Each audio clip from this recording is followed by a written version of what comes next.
그래서 우리가 보고 있는데요. 오늘은 예레미야의 조력자들과 왕들이라는 제목으로 우리 5번째 시간 가지려고 합니다. 제가 2번째 시간인가 얘기할 때도 이렇게 그 왕들이 세 명의 큰 왕들이 나오잖아요. 그래서 이제 뒤쪽으로 가면 그 왕들과 예레미야가 이제 직접 만나게 되는 이야기들이 있습니다. 그래서 그 내용을 오늘 좀 몇 가지 보려고 합니다. 자, 여러분들 예레미야 하고 있는 그 중간에 큐티 다 해서 성경책 예레미야 책 다 읽으셨죠? 네, 이 정도면 한 달 정도, 아니 거의 2달 됐죠? 예레미야 책을 다 읽으셨을 거라고 생각이 들고, 저도 준비할 때마다 읽고 또 읽고 또 읽고 하면서 예레미야를 많이 읽게 됐는데, 여러분들도 다 읽으셨기 때문에 좀 더 그림을 크게 가지시고 같이 보셨으면 좋을 것 같습니다. 자, 먼저 사실 예레미야가 되게 힘든 그 사역을 했잖아요. 근데 예레미야의 조력자들이 있었습니다. 조력자가 누구냐면 서기관 사반의 후손들이라고 볼 수가 있습니다. 서기관 사반의 후손들이 유일하게 예레미야를 도와주는 사람들입니다. 굉장히 소수죠. 어떻게 보면 예수님도 그 12제자가 도와줬던 것처럼 소수였고, 또 이렇게 세례 요한도 이렇게 어떻게 보면 소수였지만 그 당시에 이렇게 다수를 이루었던 사람들은 아니었지만 예수님을 도와줬던 것처럼 예레미야에게도 조력자들이 있었습니다. 첫 번째로는 이제 서기관 사반이라는 이름을 우리가 기억해야 되는데요. 왜냐하면 사반이 요시야 왕 때 성전 개혁을 요시야 왕의 명을 받들어서 수행을 한 사람이에요. 열왕기하 22장 3절을 보면 이제 그 얘기가 나옵니다. 요시야 왕의 명을 받들어서 이제 성전 개혁을 실제로 진행한 사람이 사반인데, 바로 그 사반과 연결이 되는 그들의 아들들이 이제 예레미야를 도와줍니다. 그래서 실제 예레미야 성경에 나오는 이제 조력자들은 아히감과 그마리아와 그다랴 이렇게 3명이 나오는데, 그 3명이 바로 다 사반의 아들 2명과 손자 이렇게 되어 있습니다. 그래서 예레미야의 아들 아히감이 이제 예레미야를 여호야김 왕이 죽이려고 할 때 도와주고요.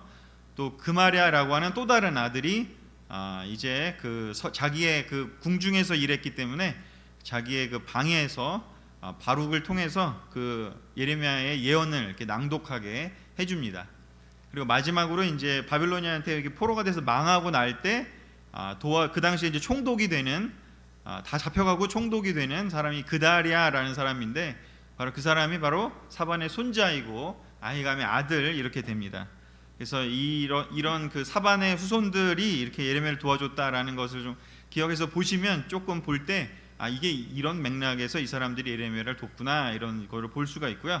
오늘 사실 더 좀 얘기하고 싶은 사람은 바로 이 서기관 바룩입니다. 서기관 바룩은 굉장히 중요한 역할을 하는데요. 예레미야 36장 1절하고 3절을 좀 볼 텐데요. 여기를 우리 좀 이렇게 정신이 좀 들 수 있도록 우리 같이 한번 읽어봤으면 좋겠습니다. 자, 시작. 요시야의 아들인 유다의 여호야김 왕 4년에 여호와께서 나에게 말씀하셨다. 너는 두루마리를 가져다가 요시야 왕이 되었을 때부터 지금까지 내가 이스라엘과 유다와 모든 나라에 대하여 너에게 말한 것을 다 기록하라. 그래서 나는 데리야의 아들 바룩을 불러 여호와께서 나에게 말씀하신 모든 것을 받아 쓰게 하였다. 바룩은 내가 불러주는 여호와의 모든 말씀을 두루마리에 그대로 다 기록하였다. 네, 바룩 익숙한 이름이신가요? 익숙하지 않으실 가능성이 큽니다. 근데 카톨릭에서는 또 그 공동성경 번역, 공동 번역을 보시는 분은 조금 알 수도 있어요. 왜냐하면 바룩서라는 게 존재해요.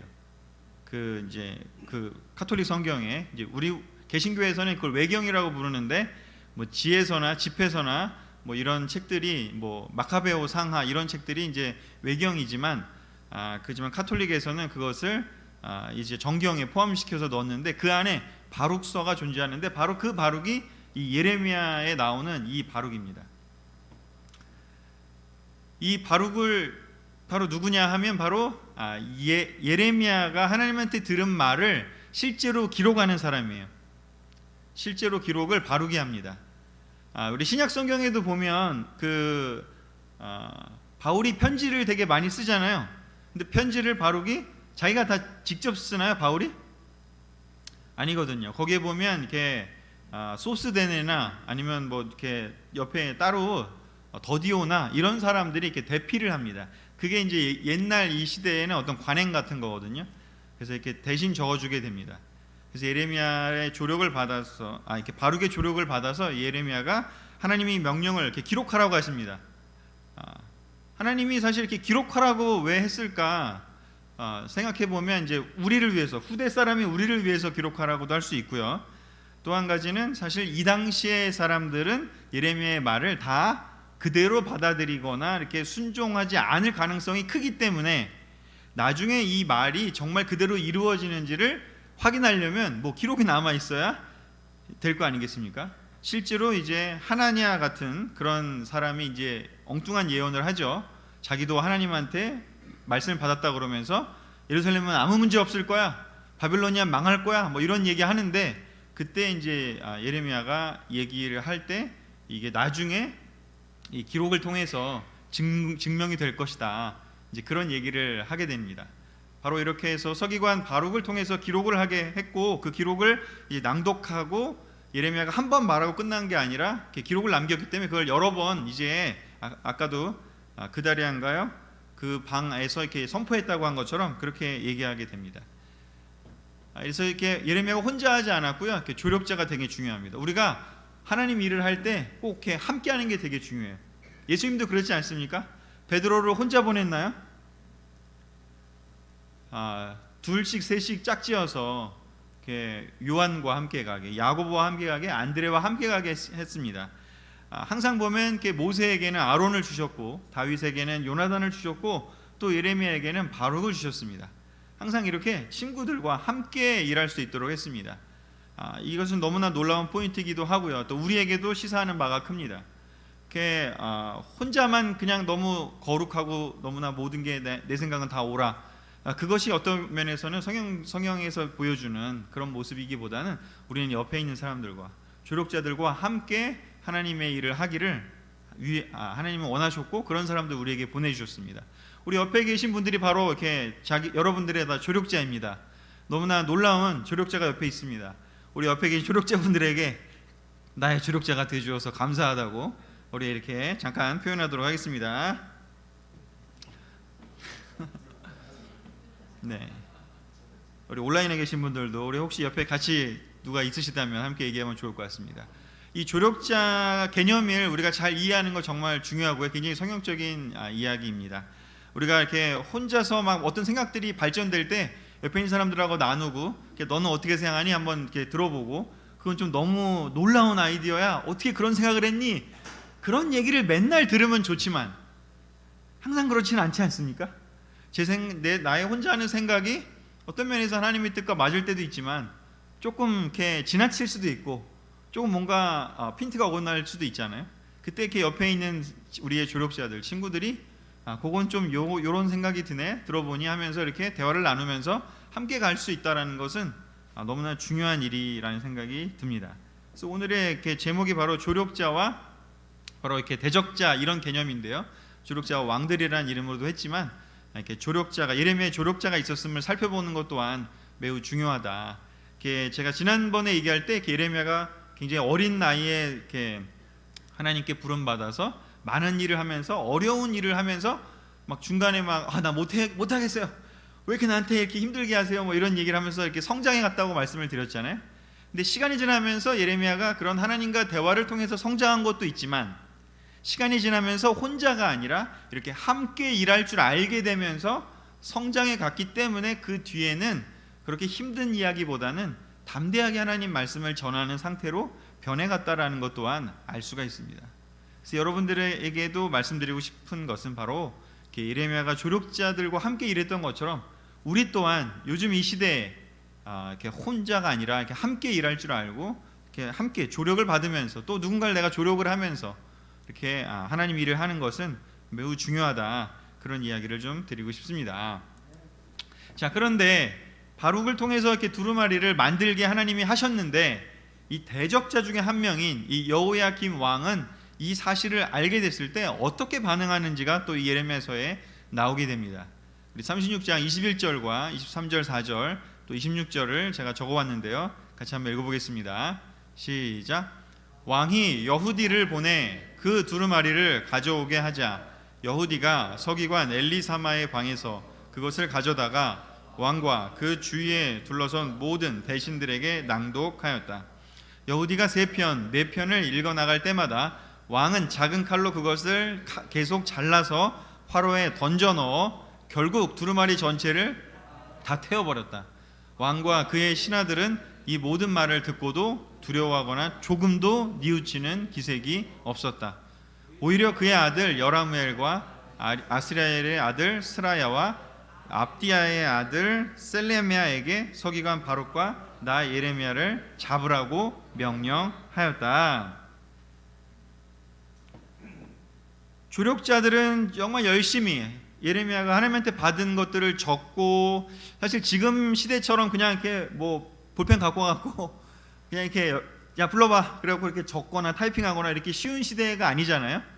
이 시대에는 거의 기원전 뭐 BC 한 6세기 뭐 이런 시기인데, 이 당시에 어떤 그 이 두루마리에다 하나하나 적는다는 게 이게 굉장히 어려운 일이고, 이 두루마리 하나 만드는데 뭐 거의 뭐 1,000만 원 가까이 드는 그런 이상의 돈들이 들어갈 정도로 굉장히 사실은 힘든 일인데, 그렇게 해갖고 겨우겨우 이 바룩이 예레미야가 하나님한테 들었다고 하는 내용을 열심히 적어서 그것을 이렇게 갖고 있었는데, 그거를 이렇게 알게 됐어요, 왕이. 그랬더니 그걸 가져다가 읽어보라고 해놓고 읽으면서 기분이 나빴던 것 같아요.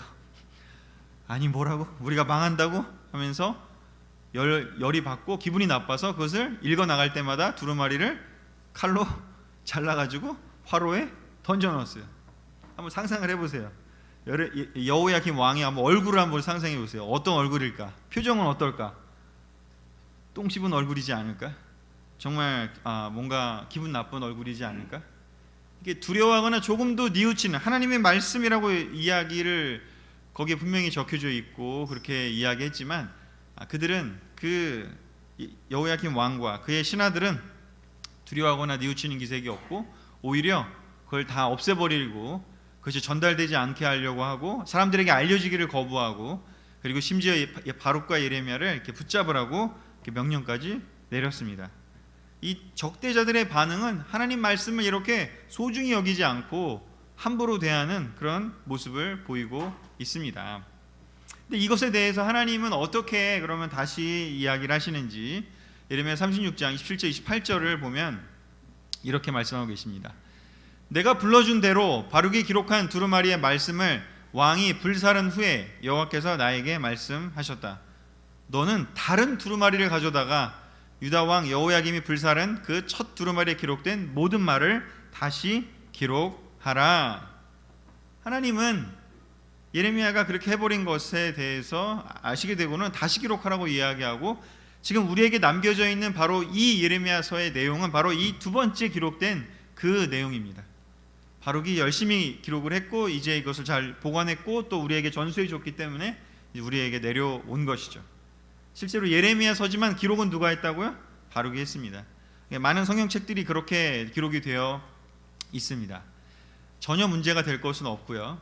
자, 그리고 또한 다시 기록하라고 한 것뿐만 아니라 그렇게 하나님 말씀을 우습게 알고 자기 기분 내키는 대로 그것을 없애버린 여호야김에 대해서는 하나님이 뭐라고 이야기하시는지 우리 같이 한번 읽어보겠습니다. 36장 30절에서 31절입니다. 읽겠습니다. 시작. 그러므로 나 여호와가 유다 왕 너 여호야김에게 말한다. 너에게는 다윗의 왕이 앉을 후손이 없을 것이며 내 시체는 밖에 던져져서 낮에는 더위를 입고 밤에는 추위를 당할 것이다. 내가 너와 너희 가족뿐만 아니라 너희 신하들의 죄에 대해서도 벌할 것이다. 내가 너희와 예루살렘 주민들과 유다 백성에게 미리 경고하였으나 아무도 듣지 않았다. 그러므로 내가 선언한 모든 재앙을 너희 모두에게 내릴 것이다. 여호야김 입장에서는 그냥 그 두루마리만 없애면 예레미야가 한 말이 전수되지도 않을 것 같고, 그냥 그건 그냥 예레미야가 지어낸 말 정도로 생각했을 것 같습니다. 정말로 하나님이 그렇게 하신 말씀이라고 생각했다면 그렇게 무례하게 행동하지 않았겠죠. 무례하고도 무리하게 행동하지 않았을 것입니다. 그런데 하나님이 한 것이 아닐 거라고 아마 생각했을 거고, 그냥 바룩과 예레미야가 한 짓이라고 듣기 싫다라고 생각하고 그냥 그것만 없애면 동요하는 사람 없을 것이다, 그들의 편에 설 사람이 없을 것이다 라고 생각했지만, 사실 여호야김이 대적한 그런 존재는 바로 누구였죠? 하나님이었습니다. 그리고 그 하나님께서 이제 여호야김에게 예언을 하시게 됩니다. 여호야김의 미래에 대해서 이야기를 할 것이고, 반드시 하나님 앞에 그렇게 무례하고 무리하게 행동한 것, 또한 하나님을 인정하지 않고 자기 멋대로 그렇게 행동한 것에 대해서는 반드시 대가를 치를 거라고 이야기를 하고 계십니다. 성경을 우리가 볼 때, 성경을 우리가 정말 그냥 우리가 원하는 것만 받아들이고, 우리가 듣고 싶은 것만 듣고, 우리가 보기 싫은 건 안 보고, 우리에게 그냥 위로가 되는 말들만 찾아서 본다면 어쩌면 우리도 여호야김과 다르지 않을 수도 있다는 생각이 듭니다. 이 이야기를 보면서 우리가 정말 하나님 말씀을 균형 있게 본다는 것은 뭘까? 받아들인다는 것은 뭘까? 성경에 나오는 놀라운 축복과 또 놀라운 약속과 또 놀라운 기대들에 대해서도 우리가 받아들이고 이해하고 당연히 그것을 우리가 수용해야 되지만, 그렇지만 예레미야가 여호야김에게 해당됐던 것처럼 때때로는 우리에게 듣기 싫은 소리, 도전이 되는 이야기들, 또 하나님 말씀으로서 우리에게 이야기하는 그 경고의 메시지를 또한 우리는 그것을 겸손하게 받아들일 수 있어야 합니다. 그렇게 하지 않는다면 우리가 여호야김처럼 바로 이렇게 무리하게 또 무례하게 성경책을 찢어서 버리거나 그렇진 않겠지만, 불에 태워버리진 않겠지만, 우리의 태도가 여호야김과 다를 바는 하나도 없을지도 모르겠습니다. 그만큼 우리의 이 여호야김의 대응을 보면서 우리의 성경에 대한, 하나님에 대한 우리의 마음을 다시 한번 살펴보는 그런 시간이 되었으면 좋겠습니다. 자, 그 여호야김 왕은 결국 이렇게 되고 난 후에 결국은 느부갓네살, 바빌로니아의 그 느부갓네살 왕에게 결국에는 패하게 되고, 실제로 여호야김 왕은 비참하게 최후를 맞이하게 됩니다. 자, 그리고 난 후에 이제 또 그 다음 왕으로 임명을 받게 된 게 시드기야 왕입니다. 자, 여호야김 왕도 분명히 예레미야가 하나님한테 받은 그 말씀들을 다 접할 수 있었습니다. 그리고 또한 시드기야 왕도 이제 잘 보면 예레미야를 불러서 조언을 구해요. 우리 시대에도 예레미야 같은 놀라운 예언자가 있으면 한번 불러서 레슨 한번 해주세요라고 하면 너무 좋지 않을까요? 하나님한테 직접 말씀을 듣는 사람이니까 얼마나 좋을까. 근데 그 시드기야는 바로 그 예레미야가 그렇게 놀라운 하나님의 예언자라는 걸 알았기 때문에 불렀어요. 그래서 조언을 물어봐요. 그 내용이 이제 예레미야 38장에 나옵니다. 38장 14절 16절에 보면 이렇게 나옵니다. 어느 날 시드기야 왕은 나를 성전의 셋째 문으로 불러다가 내가 너에게 한 가지 물어볼 말이 있다. 나한테 조금도 숨기지 말아라. 이렇게 얘기를 합니다. 그때 나는 시드기야 왕에게, 아니 내가 사실대로 말하면 나를 죽이시려고 하지 않으시겠습니까? 그리고 내가 왕에게 조언을 한다고 해도 아니 왕은 내 말 안 들을 거 아니에요? 라고 대답을 했습니다. 그러자 시드기야 왕은 몰래 나에게 이런 약속을 했습니다. 아마 주위에 좀 사람들이 있었나 봐. 왜 몰래라는 단어를 넣었을까? 누가 이렇게 들었어서 아마 좀 이렇게 위신을, 채통을 지키기 위해서 아마 몰래 따로 얘기했는지도 모르겠습니다. 우리에게 생명을 주신 여호와께서 살아계시는 한 나는 너를 죽이지 않고 내 생명을 노리는 자들에게 너를 넘겨주지도 않겠다 하면서, 자 이제 너 걱정하지 말고 얘기해. 그래서요 예레미야가 어떻게 했을까요? 다 얘기해 줍니다. 여호야김 왕이 그 두루마리로 그 하나님의 말씀을 다 들은 것처럼 시드기야 왕은요 직접 예레미야한테 다 들어요. 자, 근데 어떤 일이 벌어져요? 시드기야 왕이 결국 그 말을 다 들었지만 조언은 구하지만 조언대로 행동 안 해요. 실제로 예레미야가 얘기한 대로 됐어요. 분명히 내가 왕에게 얘기하죠. 내가 분명히 조언을 해드릴 수 있지만 안 들으실 거잖아요 했잖아요. 근데 진짜 안 들어요. 그 뒤에 얘기를 보면 예레미야가 자세하게 알려줘요. 그 살 수 있는 방법을. 그래서 어떻게 해라라고 얘기를 해주지만 안 듣고 결국은 자기 마음대로 하다가 비참하게 이제 최후를 맞게 됩니다. 여기서 또 우리는 무엇을 배울 수 있을까요? 조언은 구하지만 좋은 대로 행동은 안 해요. 사실 우리가 우리 교회에서 우리가 또 어릴 때부터 세례받을 초창기부터 많은 훈련 받는 것 중에 하나가 조언을 구하는 거예요. 조언을 구하는 건 좋은 건가요? 좋은 거죠. 그게 너무 좋은 거예요. 근데 또 너무 조언에 의존하면 또 문제가 되긴 하지만 어찌됐건 조언을 구하는 것 자체는 굉장히 성경적이고 또 놀라운 태도인 것이죠. 겸손한 태도고요. 근데 중요한 건 시간이 지나면서 조언을 구한 것 자체로 만족하는 사람들이 늘어난다는 게 문제라는 거죠. 하나님 말씀을 조언을 구했으면, 그래서 하나님 말씀을 알게 됐다면 그 조언을 들은 대로 행동으로 옮겨야 되지 않을까요? 근데 조언을 구했기 때문에 이제 난 조언 구했으니까 나한테 이제 뭐라고 하지 마. 누가 이제 물어봐도 난 조언 구했어. 근데 중요한 건 뭐예요? 시드기야처럼 우리가 될 수도 있다라는 거죠. 조언은 구했지만 조언대로 행동을 안 해버리면 조언 받은 게 무슨 의미가 있냐고요. 오히려 더 위험하죠. 왜냐? 조언을 구했다라고 하는 그 안정감 속에 있기 때문에 나는 시드기한테 하나님한테 조언을 하나님 말씀이 무언지 다 조언을 들었어. 그래놓고 내 마음대로 한다면 그게 무슨 의미가 있을까? 우리 시드기야를 통해서 참으로 어리석은 사람은 어떤 사람일까? 조언을 구하지만 조언대로 행동하지 않는 그런 모습이지 않을까라는 생각이 듭니다. 이것에 대해서 잠언 1장 23절 또 25장 25절 26절은 이렇게 기록을 하고 있습니다. 우리 같이 한번 읽어보겠습니다. 자, 읽겠습니다. 너희는 시작. 너희는 내가 책망할 때 들어라. 내가 지혜의 정신을 너희에게 부어주고 내 생각을 너희에게 알리겠다. 너희가 나의 충고를 무시하고 나의 책망을 받아들이지 않았으니 나도 너희가 재앙을 만날 때에 웃을 것이며 두려운 일이 너희에게 닥칠 때에 내가 너희를 비웃을 것이다. 아멘. 오늘의 그 제목이 바로 무엇이었죠? 조력자와 그리고 왕들인데 제가 원래는 조력자와 대적자들이었습니다. 근데 이 대적자들이 여기 보면 또 여러 종류가 있어갖고 그걸 다 얘기하자니 너무 길어갖고 편집을 다시 해서 그냥 왕들 얘기만 하려고 하는데, 이 여호야김 왕과 이 시드기야 왕의 그 모습만을 통해서도 우리는 배울 게 되게 많다라는 생각이 들었습니다. 둘 다 너무 하나님 말씀이 없었던 게 아니에요. 그 놀라운 예언자였던 예레미야가 옆에 있었고요. 그들의 하나님한테 직접 본 걸 들을 수 있을 정도였어요. 그렇게 너무 놀라운 사람들이었지만, 그렇지만 한 사람은 아예 그냥 무시하고 화내고 아예 그냥 듣자마자 열받아서 폐기해버리고요. 한 사람은요 굉장히 듣고 싶고 그 사람 말대로 하고 싶었는데 들어봤더니 그거 할 용기가 안 나는 막 엄청난 얘기를 한 거예요. 자기 입장에서는. 그러니까 듣기 싫은 거예요. 결국은 안 해요. 두려워서. 근데 결국 두 사람은 다 망하게 됩니다. 이 시드기야는 어떻게 삶이 끝나는지요? 예레미야 52장 마지막 장인데요. 거기에 이렇게 되어 있습니다. 바벨로니아 왕은 그곳 리블라에서 시드기야의 아들들을 그가 보는 앞에서 다 죽이고 또 유다의 모든 대신들도 죽였다.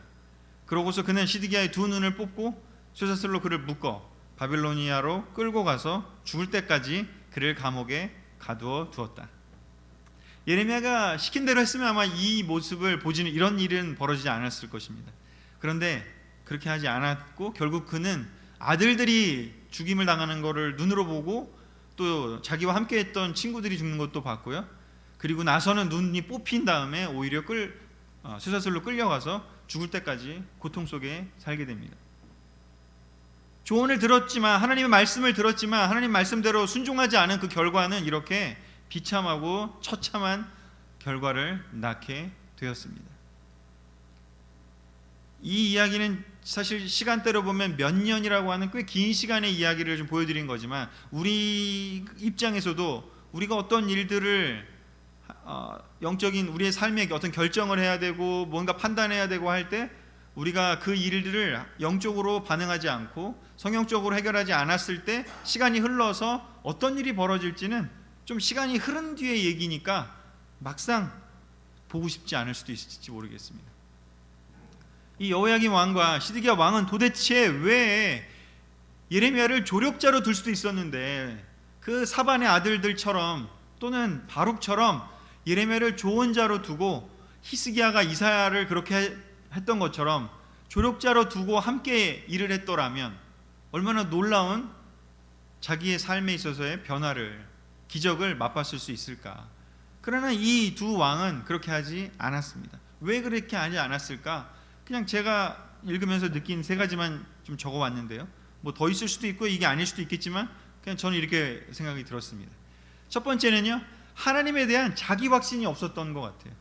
그냥 그건 예레미야의 확신이지 자기 확신이 없다 보니까 자기 스스로 판단할 능력이 없고, 첫 번째 여호야김은 아예 하나님에 대한 개념도 없었기 때문에 하나님이 그럴 리가 없을 거야, 내가 알고 있는 여기 제사장들은 우리나라 괜찮다고 했어, 그러니까 판단을 그냥 나랑 친한 사람이냐 아니냐 라는 관점으로 한 거지 자기가 하나님에 대해서 정확히 모르고 있었던 거죠. 시드기야 또한 어쩌면 그랬을지도 모르겠습니다. 하나님을 말을 들을까라고 생각을 했지만 진짜로 들어봤더니 너무 무섭고 장난이 아닌 얘기를 한 거예요. 그러니까 감당이 안 된다는 느낌이 들으니까 그냥 피해버린 거죠. 하나님에 대한 자기 확신은 그만큼 중요합니다. 이 예배에 함께 참여하고 있는 온오프라인 참여해 계신 모든 형제자매들에게 묻고 싶습니다. 여러분, 성경을 여러분 스스로 읽고요, 여러분 스스로 하나님이 어떤 분인지에 대해서 스스로 자기 확신을 들 수 있도록 여러분 그렇게 하나님을 찾으셔야 됩니다. 바이브톡 인도자가 아니면 누가, 야 옆에 있는 내가 보기에 괜찮아 보이는 저분이 한 이야기야, 그런 어떤 누가 한 얘기 그런 걸로 살게 되면 우리는 언젠가 여호야김 왕과 시드기야 왕처럼 행동할지도 모를 일입니다.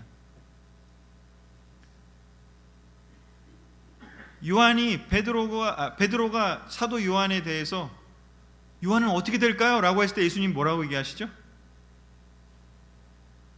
너는 걔가 어떻게 될지를 왜 신경 써? 그러니까 너는 나를 따르라고 얘기합니다. 사람들이 어떻게 하고 있는지는 그건 내가, 각 사람에 대해서는 하나님이 심판자이시고 창조주이시고 모든 것들을 다 보고 계신 전능하신 하나님께서 심판하실 거기 때문에 너가 집중해야 될 거는 바로 그냥 나를 따라오는 거라고요. 예레미야에서도 이야기를 합니다. 하나님에 대한 개인적인 확신을 여러분이 말씀을 통해서 세우셔야 합니다. 그리고 또한 여호야김 왕과 시드기야 왕은 왜 하나님 믿지 않았을까? 사실 이들에게 그 궁중 예언자들과 제사장들은 하나냐라든가 바수울이라든가 또는 스마야라든가, 제가 사실 그 사람들 얘기도 넣었다가 막 페이지가 막 20페이지가 넘어가서 이게 뭐지 이러고 다 좀 줄였거든요.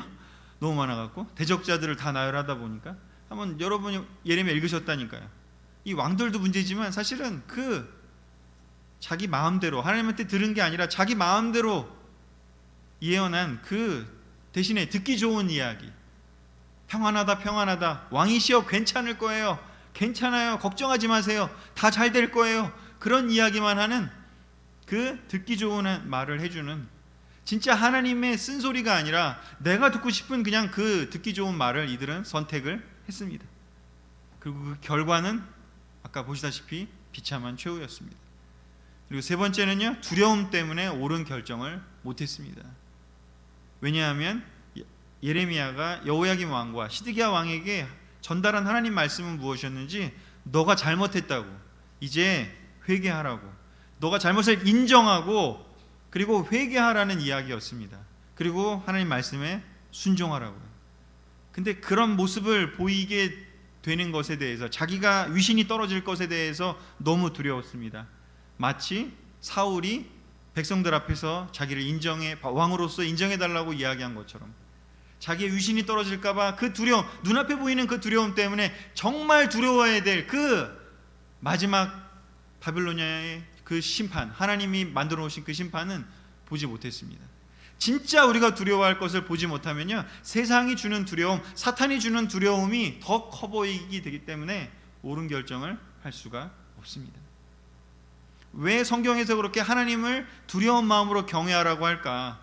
하나님을 두려워하지 않으면요, 다른 걸 두려워하기 때문이라는 것이죠.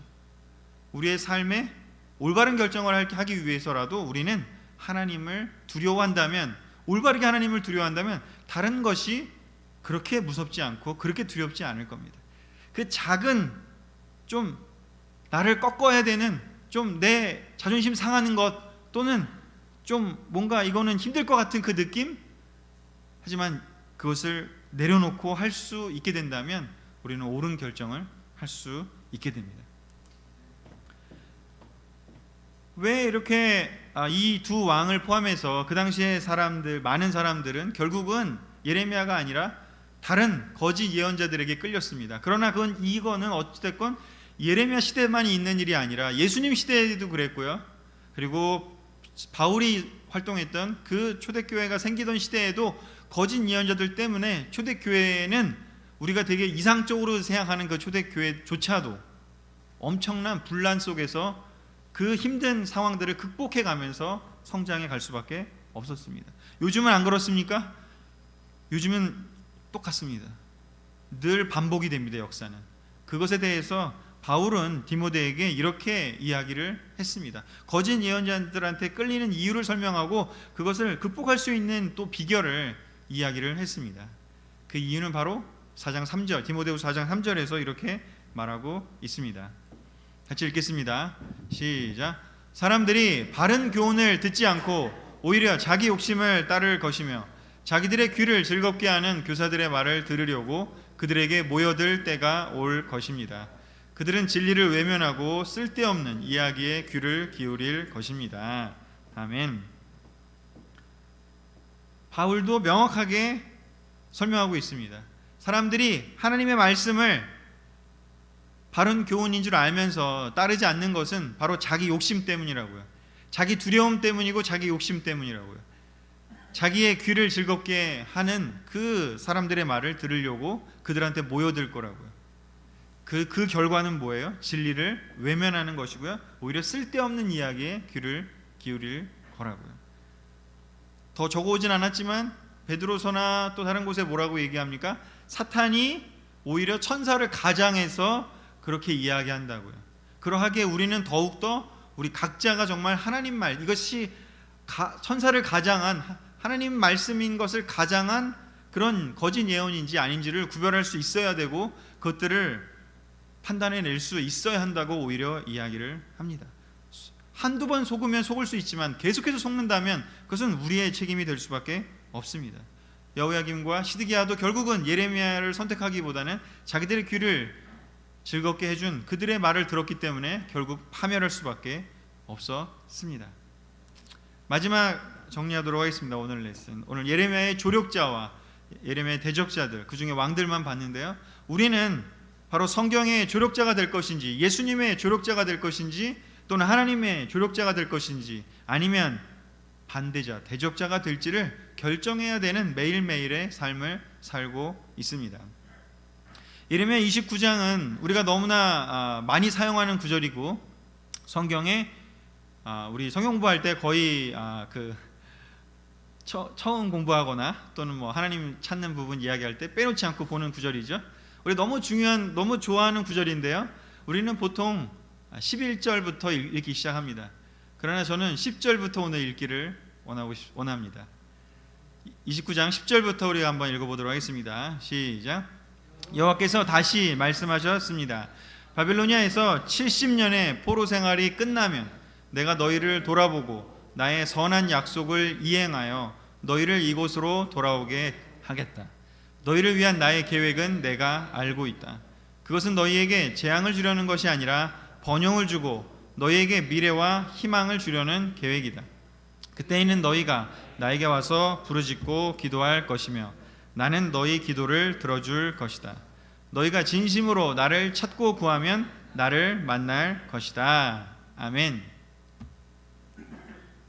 우리는 11절부터 주로 많이 같이 읽자고 얘기를 하죠. 왜냐하면 하나님이 우리에 대한 계획이 있다는 이야기니까요.